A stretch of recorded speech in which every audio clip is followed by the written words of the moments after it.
Next question है हमारे पास, column अलिफ में दिए गए हर मिसरे का दूसरा मिसरा कॉलम बे में तलाश करें और उसे दी गई मिसाल के मुताबिक कॉलम जी में लिखें। दी गई मिसाल यानी कि एक मिसाल उन्होंने खुद सॉल्व की हुई है, बाकी सारी हमने खुद करनी है।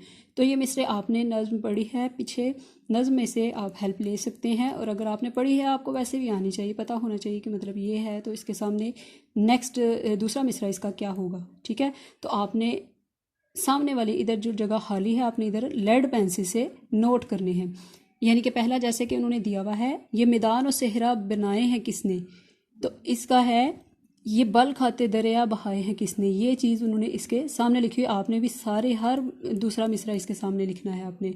ये गुलशन में फूलों की रंगी कितारें बखेरी हैं किसने, चमन में बहारें, ये भी आपने इसके सामने लिखना है। नंबर 3 है, ये चाँद और सूरज बनाए हैं किसने, स्याही के पर्दे उठाए हैं किसने, ये इधर इसके सामने आ जाएगा। सजाए हैं किसने फलक पर सितारे, लुभाते हैं शब में जो दिल को हमारे, भूख हमें भूख के वक्त किसने खिलाया, हिरास और हथरों से किसने बचाया।